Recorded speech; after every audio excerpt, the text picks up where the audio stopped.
Welcome to the Unitarian Congregation of Guelph. I think we'll start again like last time with a quick hello and your name. I wanted to start on Zoom, but I guess only Pia is there right now, right? Yeah. So I'm going to start right You here. can start with Pia. Hi, What? I could say hello. Hey. Hello, everybody. Okay, go ahead. Yeah, my name is Pia. I am here in Oshawa. Good to be here. I'm Wait, trying. he's trying to show your face, Pia. There There you are. Hello, Pia. Nice that you are joining us. And when there's more people joining us on Zoom, we'll come back to you guys. Okay? Margriet? Morning, everybody. Brian. Hi, good morning, I'm Wendy. Hello, I'm Lisa. Good morning, I'm Brad. Hi, I'm Diane. I am Fan. Hi, I'm Uma, and I love that your name is Pia. It's one of my given names. Good morning, I'm Anka. Hello, I'm Anya. Hello, I'm Cynthia. I'm David. And hi, I'm Carrie. Someone else just came. Good morning, I'm Shauna. Good morning, Paul. And Carrie, I think there's someone else on Zoom. Yeah.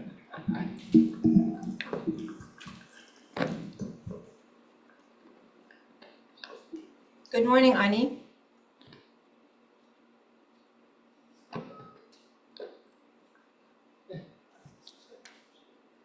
Good morning, Osmond.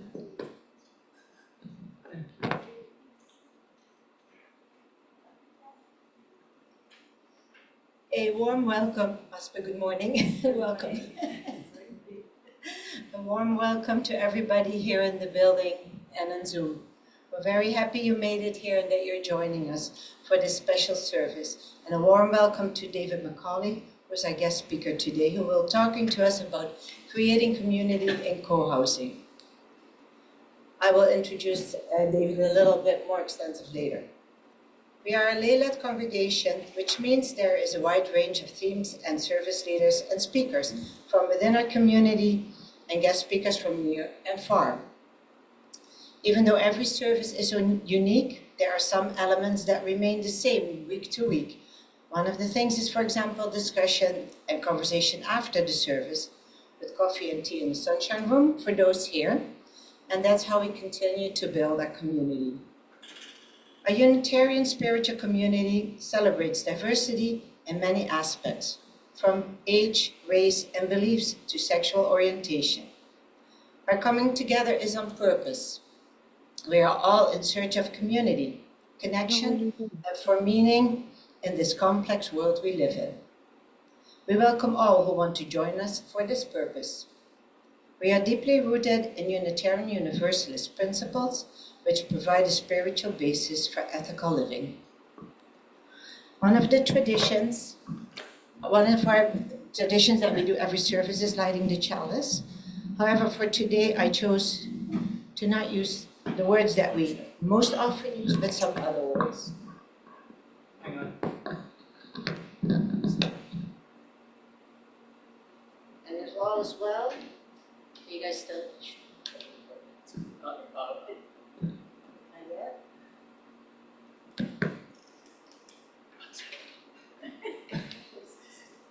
And I think Carrie's gonna try to put them on screen. We come to this time, and please join me if you can. We come to this time and this place to rediscover the wondrous gift of a spiritual community, to reaffirm the way of the open mind and full heart, and to reclaim the vision of the earth made fair with all her people one.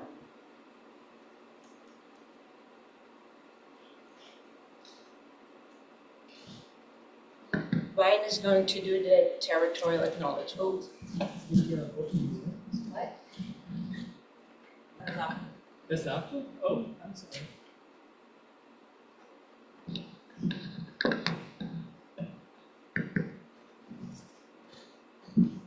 This is the territorial acknowledgement. As we gather, let us take time to reflect on our privilege to live and work in wealth, a city built over rich Indigenous histories. We are guests here, and we should reflect upon the responsibility to care for this land, the people who live here today, and the generations to come. If our actions today can move us towards reconciliation, we should take pause and make those decisions with intention and gratitude. Thank you. What did I do with the? Did you move it?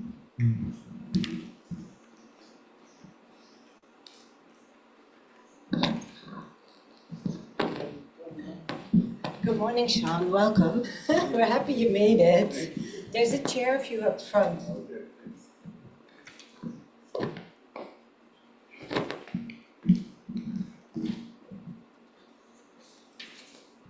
Oh, yeah. I see. These are our opening words for today, and they're written by Katie Romano Griffin.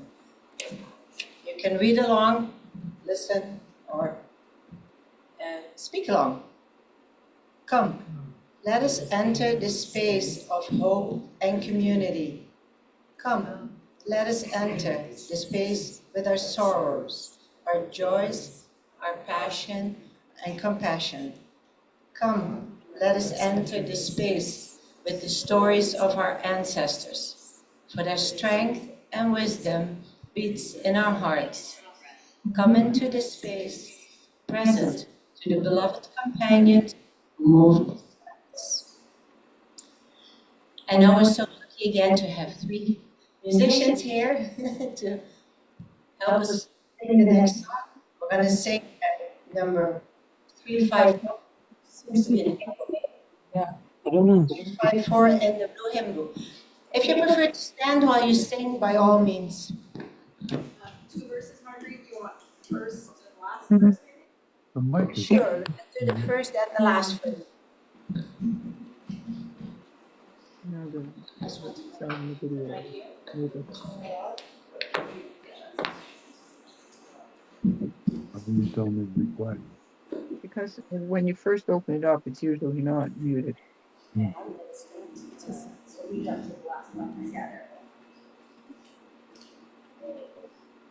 not that many people there. No, they're not.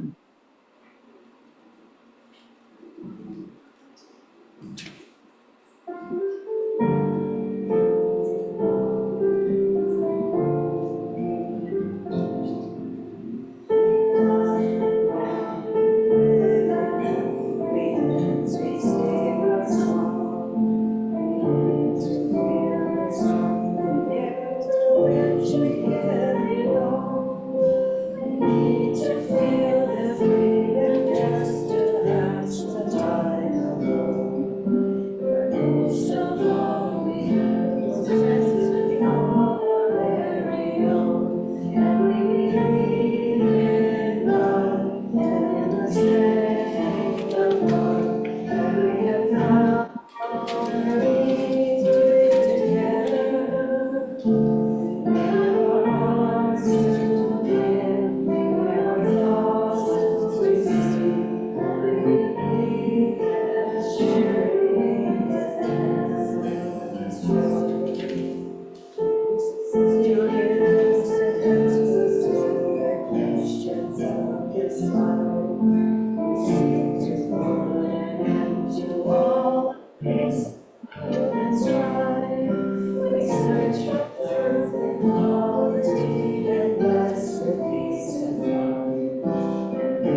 Oh,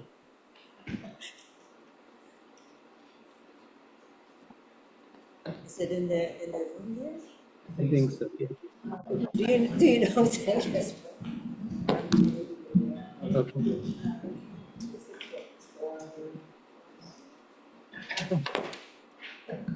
Shannon, can you play me? Okay. Oh, While we pass the offering plate around, let's take a moment to acknowledge and give thanks to all the many people and the many ways people support DUCG.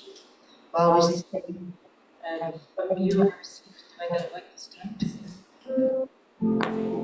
I received you, I give, together we share, and from this we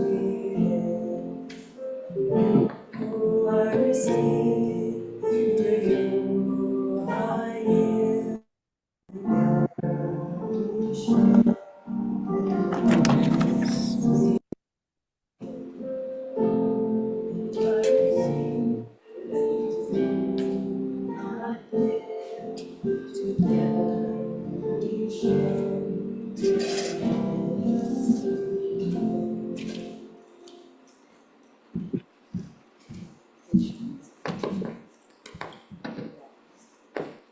Sean, for the story folding. Yeah? No? Yeah. So Sean is going to read to us the story from the Ages. It's called Look Where We Live, written by Scott Richard. Where would you like to sit? Where you're going to?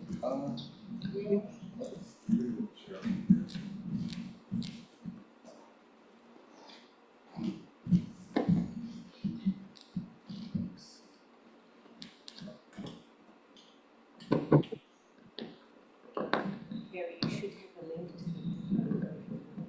it. yeah. Next.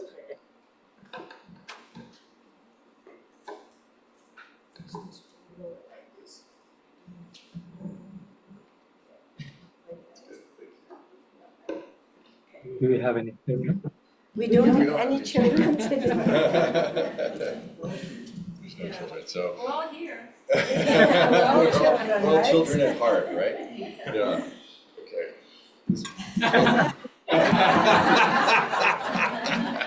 Very good.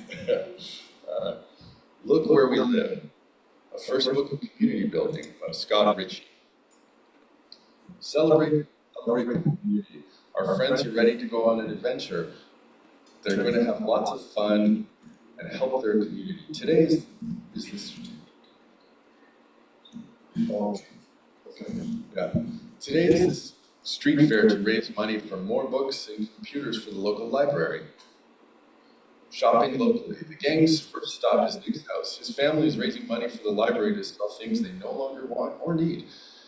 People call this a yard sale, garage sale, or a lawn sale. Nick has put some toys out he doesn't play with anymore, and if he can sell all his dinosaurs, he can make $4.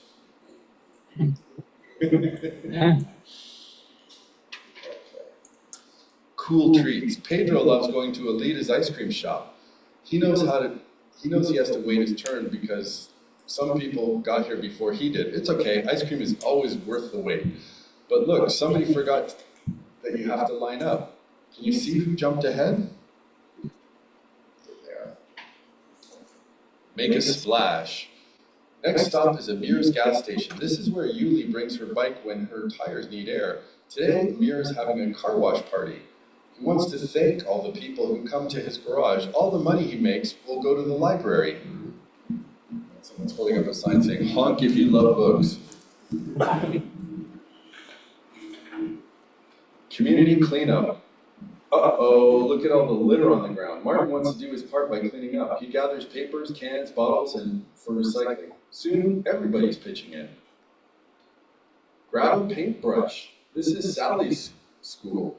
Art is one of her favorite classes because she loves to paint. Look at all the people in the community who love to paint too. Friends and neighbors are working together to make a giant mural. Part of what makes the community is celebrating all the people who make it. They're all painting together. Young and old, painting is hard work. It's time for a break. Sally knows where people are selling lemonade as part of the fair. Sally's grandfather lives in this retirement home. She loves to visit him here because everybody has great stories to tell. Do you have a home near you? A quick stop. Pedro has to make a quick stop at the library to return some books. He has another reason. He drank too much lemonade. Public buildings usually have restrooms for people to use. Watch your garden grow. Martin wants to visit the community garden where people share a large piece of land to grow flowers and vegetables. Lots of people in the neighborhood have a garden here. It's a great way to make friends. Today, some people are selling what they've grown. They're going to donate the money they earn to the library. Goal. Soccer. Yuli likes gardening, but wants to keep moving. Some of her friends are playing a special game of soccer today, and she wants to watch. But who's that four-legged player on the field? Community workers. Nick wants to make another stop at a police station. Police officers help keep the community safe by making sure everyone obeys the law. They also help people who are lost, hurt, or afraid. Today they're handing out safety whistles as part of the street fair. They brought a horse. Make your own community. When you find a group of people who like what you like, that's kind of a community too. It doesn't matter if you're young or old, experienced, new to something, you can make your own community better by joining in. Everybody join in. What a great street fair. All the kids are helping out now. But where did they go? Where can you find them?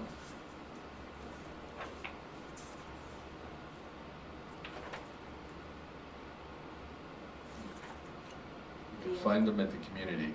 The end. Thank you. Thank you. You're welcome. Are we going to sing ourselves out? No children? Or are we just going to keep moving? Keep moving? Let's sing ourselves over.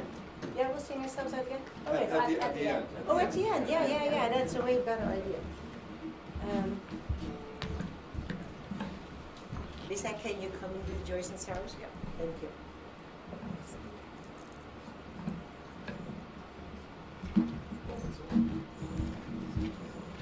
Right here? Yeah, no, that's what I mean.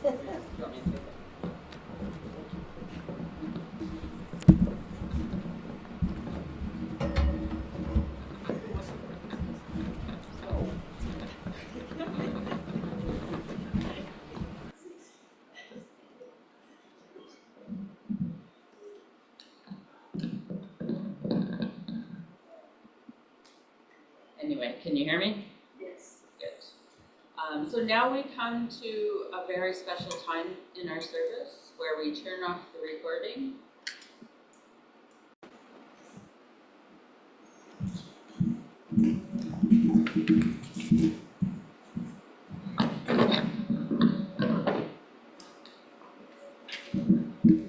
Thank you, Lisa. And now it's my great pleasure and honor to introduce David Macaulay to you guys, to everybody here and online. David is going to speak to us about creating community and co-housing. David is a graduate of the University of Waterloo with an undergraduate degree in environmental studies and architecture. He interned in Guelph and has practiced here since 1974, working mostly with non-for-profit clients such as the YM and the YMCA, Stepping Stones, Wynnum House, Hospice Wellington, Women in Crisis, the Salvation Army, Guelph Community Christian School, the Masonic Temple, many churches, childcare, and private residences. David brings together learnings from building biology, the passive house, net zero, feng shui, biogeometry, and biophilia. David continues to bring his expertise to the design of affordable housing, group homes, co-housing, small care homes, community buildings, high-performance durable buildings, healthcare, workplaces, and wellness facilities. David recently designed, developed, and has lived for over 2 years in watershed co-housing, what Aspen just mentioned, and it's the second urban co-housing project in Ontario. David, the floor is yours. Would you like to start?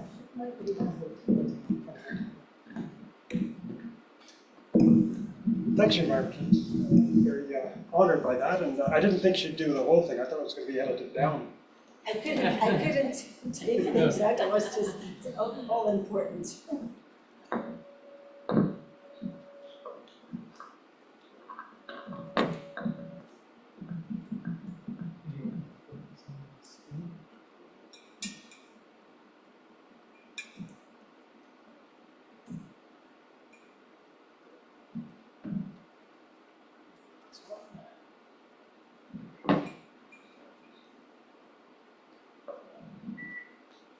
Just warming up.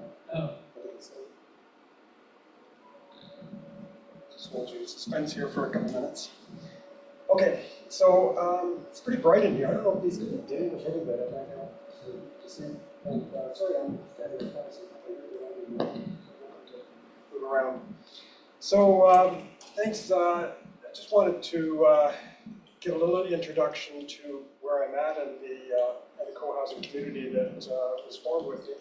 So we have a number of people there, of course, and I'm really excited to present this to the Ontarian congregation here too.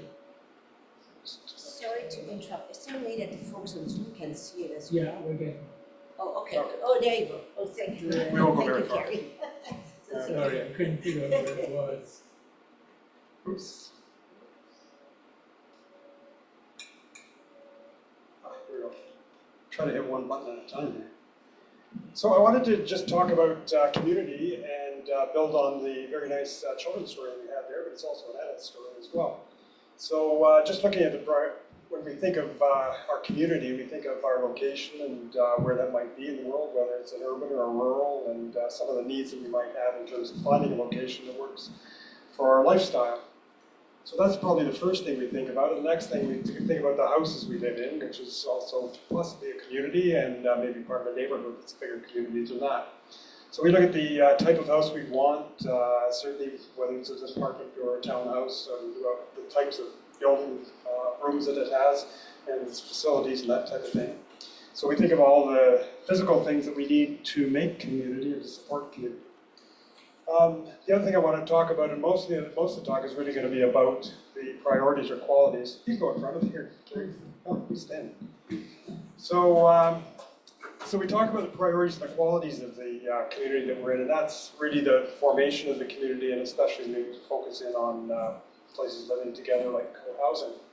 So we look at the needs, the wants, the wishes that we have for our communities in terms of all the qualities of the space. And again, we're here about gatherings. We're here to awaken the illusion of separateness. So we're living in community and looking at how that works for us. There are a number of housing options that we have, and this is a bit of a formation. You've probably heard about the housing continuum, which kind of goes from the family house right through to homeless people sort of thing. And what we're looking at is the impact that it has on a lot of things as far as the needs are concerned. And when we look at the far right here, the family home is probably the most needy of the environment and certainly energy and that type of thing, and investment as far as upkeep and that type of thing is concerned. Then of course we move into larger homes, little compact homes or a senior's apartment. Some of us live there and live in a much smaller footprint there. Co-housing is kind of in the middle, which has probably the lowest need, and I'll go on to describe what that's about. So the lowest need as far as efficiency is concerned. And we might move from then as we age into a retirement home or a life lease type thing, or long-term care as we need more care in medical conditions and that type of thing. And finally into chronic care or hospital as we age through our physical life. So I wanted to talk primarily about co-housing, but I'll talk about other forms of housing that are related to that. And co-housing is a neighborhood design developed by and for the resident owners, so it's very much a hands-on experience to go through the process. I'll go through what the process is in a little while. So it combines the autonomy of a private house with the individual space that you need for some of the qualities we talked about here. right through the shared lot of community amenities that embellish the community and support the community. So this is an example of one of the first co-housing communities in Canada in 90 BC. So they have this interior street here that's very nice. It's very community space and everybody opens into that, but they also have their outside windows and that type of thing as well. So it very much supports the community and how it works. So the things are very different about co-housing because it is the people who build the community. So the people come first and the building comes later as an expression of that. And we deal with the governance and decision making. So the co-housing community that I came into the whole idea of co-housing started about 15 years ago when we talked to friends and we said, oh, there's a nice piece of property. So I had a builder friend and also a real estate friend.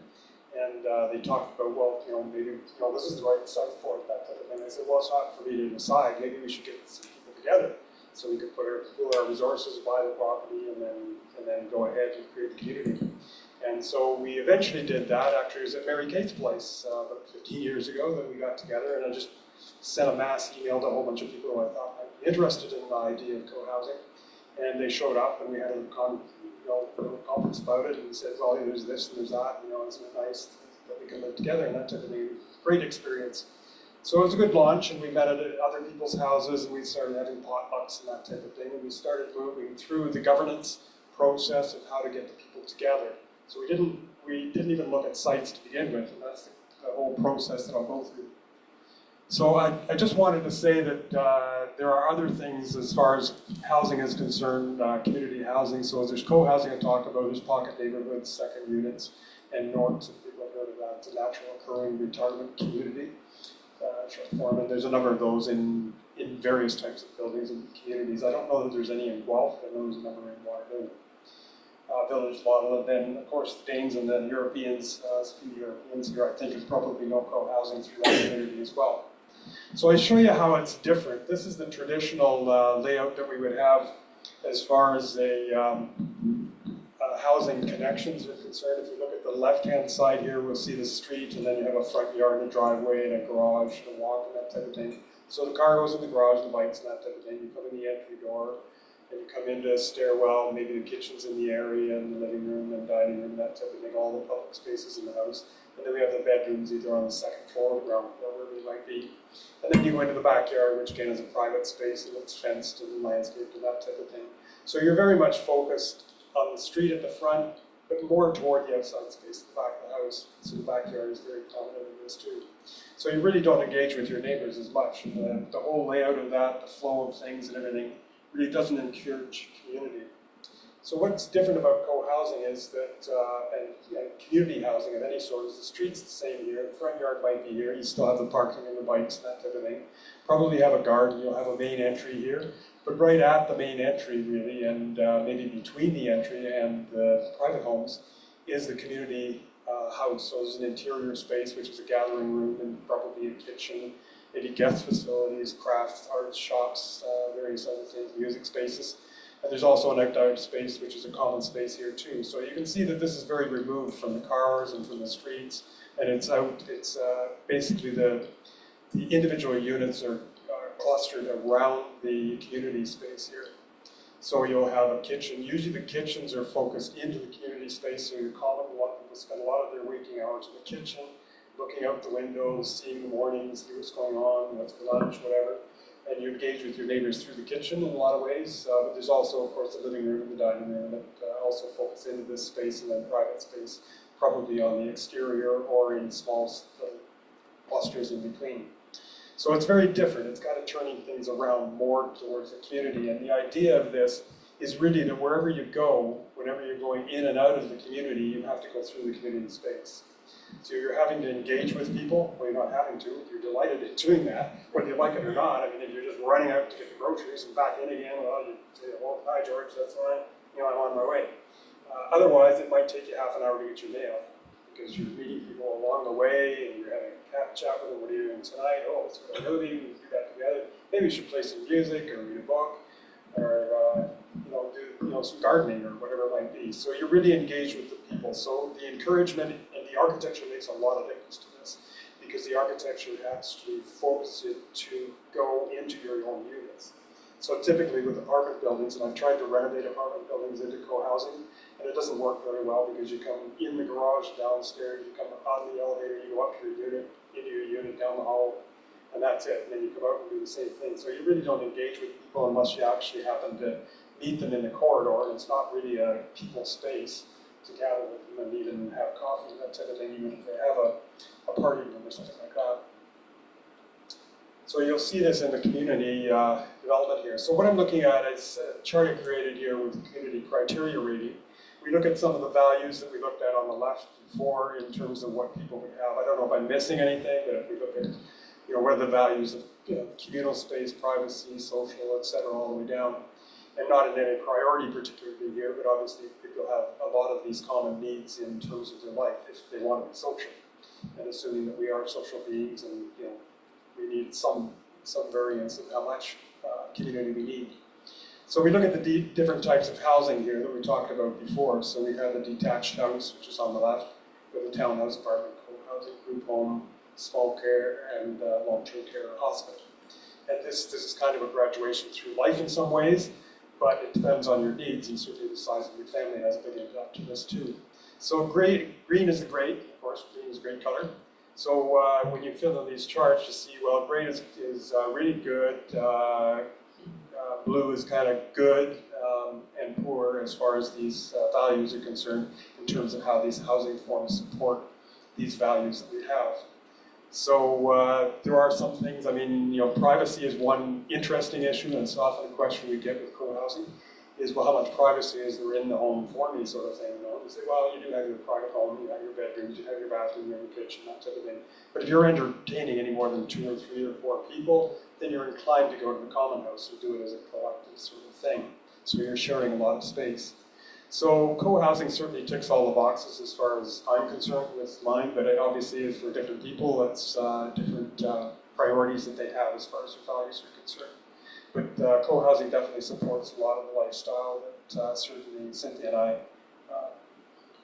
and the group we were with support. So this is kind of a unanimous thing. So we look at common spaces. This is an example of a very successful community in Portland, Oregon, where they have common balconies and that type of thing. There's another one in Vancouver that I think it does very nicely. It's got a gorgeous view as you walk into the mountains and that. And they have very nice individual spaces here as well. They have a very compact kitchen, and even with that, they have a dining table outside their unit with 2 chairs in it. So even with that, you're engaged with people as they walk in and they out of the semi-private space, if you will. So Harborside Co-Housing is a seniors co-housing complex, very successful in Sudbury, BC, about an hour west of Victoria. And it's on the water. It's a gorgeous site. They have beautiful units. They're very nicely designed and very affordable as well, believe it or not. But they've actually built 2 more communities, co-housing communities, within a short walking distance of that. So where I ended up was with Watershed Co-Housing, and the reason I got involved there is because I owned the property, I had the business, I ran my business. I raised my family in this house actually as well as my business. And it went from having 4 kids there, 4 teenagers at one time, to having 13 employees there at one time, to an empty nester basically. So I said, well, what are we going to do with this? And I said, well, it's a great site. It's in the Exhibition Park area and very prime location. I like the accessibility of it, the walkability of that type of thing. And so I decided to develop that property as a co-housing community. And that's what we did. So we have presently 6 units, and it's going to 7 units because I've changed the office space to permit another 7th residential unit in it. So we have a large common space, a 20 by 40 foot room, far from the size of this room, on the 3rd floor, and then we have individual units with 1 or 2 bedrooms. So it's located at Warwick Street and Mont Street, and we have parking in the back. It was a second residence that I bought, and we removed a couple of older houses, and were able to go ahead with that. So it's been very successful, and we really enjoy the community lifestyle there. Another community that's in the development stages is Grassroots Co-Housing. Basically it's at Delhi and Speedwell Avenue East, and there's about 24 units going in there in 2 buildings. One building that we're keeping and another one that's going to be a number of units. And that has the development stages. They're looking for new people there as well to enhance that community. And it has an urban forest in the rear of it as well. So Mike and Vicky Beard and Mike Fortin are the current owners of the property, and they're in the development process there. Another opportunity not far from that actually is 33 Islington, and that's just in the northeast corner of Guelph. And it's an old farmhouse that's been restored as a net zero, very sustainable community. And it's duplexed, the house is duplexed, but there has development potential to provide either tiny houses or smaller units, additional dwelling units on the property as well. And if you're interested in that, I think most of you know Anka, and she has some information about it too, and it's more than happy to talk about it. Another community that, again, more of you are familiar with is with Mary Kate Gilbertson Craig, and they've developed an intentional community which is more of a natural occurring one. It evolved over time, and they have a number of people living on 3 properties there as well. And it doesn't have so much of a building as other existing buildings, and the community forms around the building there. And they're certainly looking at things. I don't know what's in this. Can you still hear me okay? Okay. They're forming around the community land trust, so they're trying to develop land that's affordable, so that once the land is acquired, then it becomes fixed cost, and the only cost to a new resident there would be the cost of buying a unit, physical unit. So it's very successful too, in its own way. Another form of housing, and the second one in Canada, was actually built in Guelph, but for various reasons it was too small and too many steps, I guess, to succeed. But an Abbeyfield house is a bit of a group home, and a group home for the elderly is what I would say. They have between 10 and 16 people who have a housekeeper. They have their individual unit, and they have shared meals, at least 2 meals a day, and a lot of other common space. So it's very successful. The closest one to here is, this one's in Durham, Ontario, and there's another one in Caledon. There are also small care homes, and I'm really getting into this quite seriously now because I've designed a number of long-term care facilities. So there's an organization called Seniors for Social Action Ontario, and basically what they're wanting to do is to create small long-term care facilities, care homes in communities. So they'll be locally in many different communities rather than having a 160-bed long-term care institution that's for-profit, and everybody knows the disaster that was created with COVID.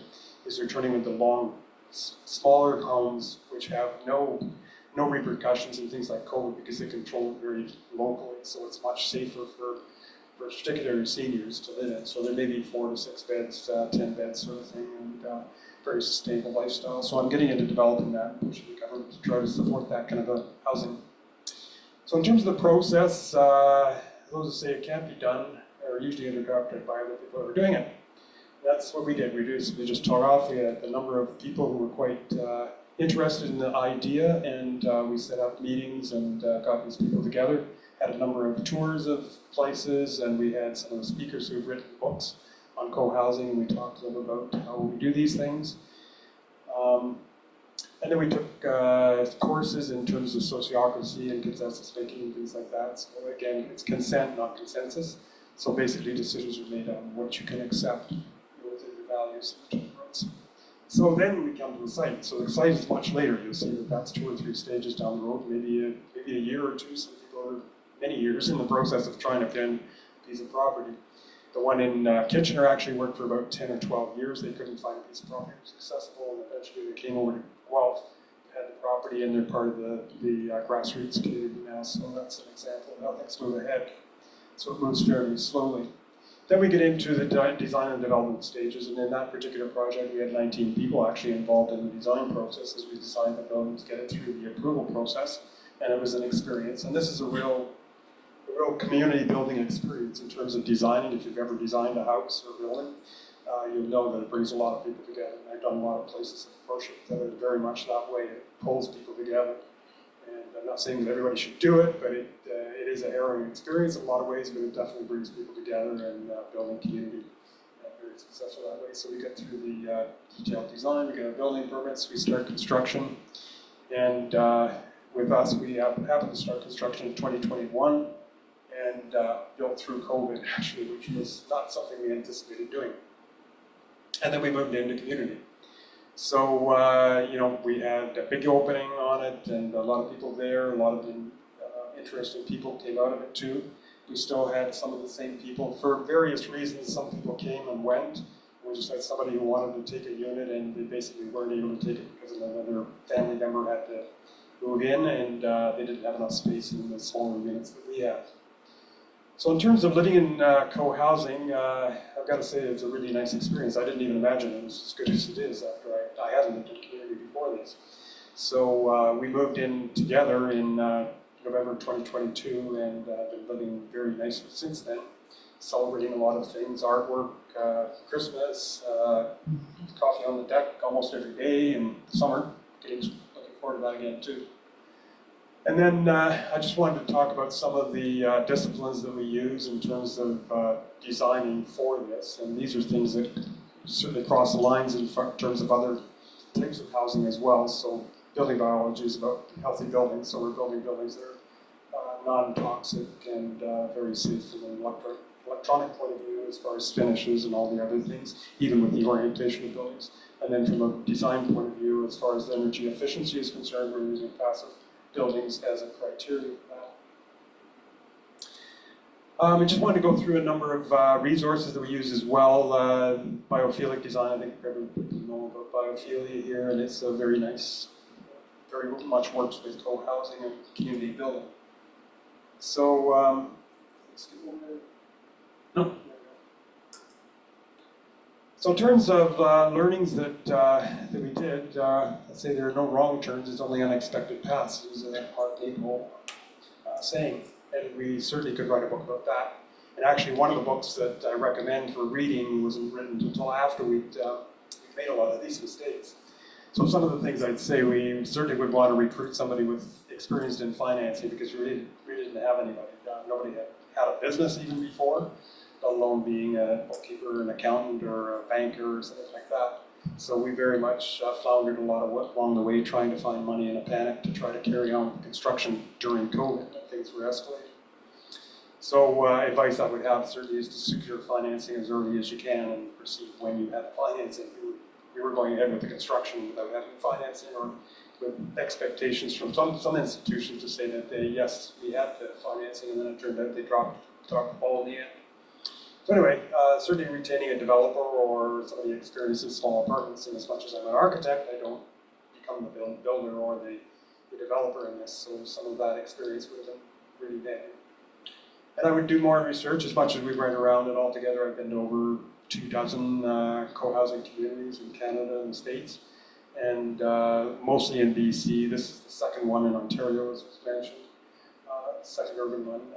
So, you know, it is an experience, and certainly I would have retained the office space because the idea I had with that was it would be a collaborative space, because as it turned out with the people who are in the community, they don't need the office space, so we rented it out, which is fine, but as everybody knows, the need for office space isn't what it used to be before COVID either. So we've converted that 7th unit to a residence, and that's where we have another opening now. So the impact of COVID on construction costs, well, we couldn't have anticipated that something would happen, but you know, there might be another similar circumstances with climate change and that type of thing down the road that we have to be prepared for as well. But at the core of this, the loyalty and the trust and the perseverance that people had to go it was really there. So the people who were in it were investors in the project. They helped it through, and we wouldn't have done it. At the end of the day, as we moved through the construction of that, a few of them already own their unit. They paid enough money into the project to basically say, okay, there's your unit, you've got it. And so others we've had to finance and that type of thing. So the camaraderie that we had with the committed people was amazing, and it's continued on now, and we're really tight as a community as far as, you know, what we're doing in our daily lives actually brings into that. So the one on the right is community-led housing, which is a really good book. It's a how-to book. It's really a recipe book of how to build a community, and not just for co-housing, but for other communities as well. And then there's other writers, architects, and developers who've done this before. So we did as much learning as we could, but there were things that we learned and things we do differently, even though we were guided and had a lot of help in many ways. It's interesting to note that Kemper Village co-housing, and it's mostly the seniors co-housing, is sponsored by the Unitarian Universalist Fellowship Church in Townsend, Washington. So that's something to know, and basically they were sponsored their first meetings and that type of thing, and they grew from there. So it was, again, like-minded people that were already in a community, and they said, well, why aren't we living together in a community, you know, and we could kind of take this a step further. And not that you'd want to do that every way, with everybody in this room sort of thing, but you know, it's something that works for many people, and of many lifestyles too, because it could also be children, and diverse communities are mostly done there as well. So I just got credits, and I'll just leave this for future, for the slide deck and type of thing. You know, it's good to read the number of websites that you can go to. And this is just a first and last sort of thing of the completed project. So if it's true that we're alone, we are alone altogether. The blades of grass are alone, but exist as a field. So that's how we feel that we are there. So we're each individuals, but we are in that field of grass, and we are living and growing together in our community. So I'll leave it at that. It's pretty brief, and I'm happy to answer any questions and engage in any more conversation about the whole idea of community and living in community in particular. Can we leave the questions for after? Okay. Afterwards? Is that okay? Unless someone really is something that we absolutely want to share. I'll be around. Yes, thank you.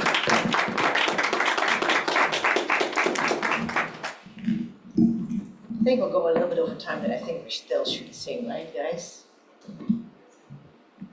So, thank you, David. That was a lot. That's very inspirational. I think, well, a lot of us probably thinking in a totally different way of living together, right? And yeah, I'm sure if you please hang around a bit after the service, I'm sure there'll be lots of questions. But thank you.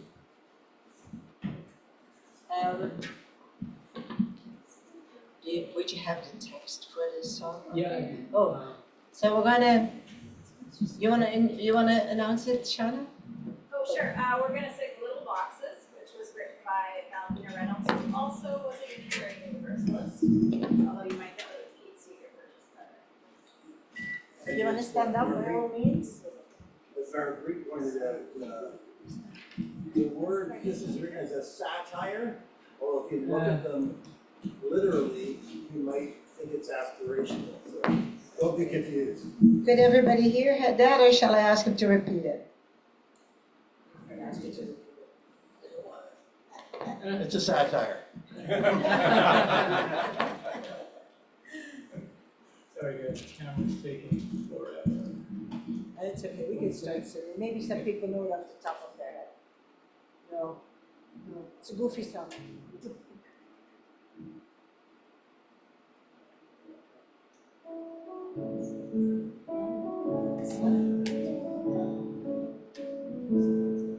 Little boxes on the hillside, little boxes, ticky-tacky little boxes on the hillside, little boxes all the same. There's a green one and a pink one and a blue one and a yellow one, and they're all made out of ticky-tacky and they all look just the same. People in the houses all went to the university when they want to make boxes, and they all come out the same. And there's doctors and there's lawyers and business executives, and they're all made out of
you, guys.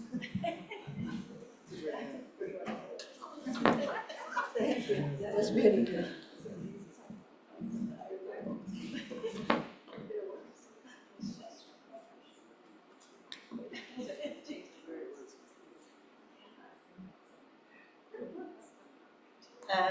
I have different closing words while I extinguish the chalice, and if you want to read along, by all means.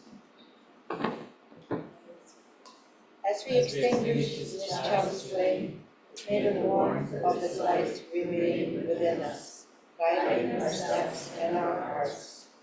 Let us carry forward the strength of this community, the courage to speak the truth, and the hope that transformation is possible. In each breath we take, may we remember that the work of love, justice, and healing is ours to continue, both here and beyond these walls. Go in peace with the light of this gathering to illuminate your way.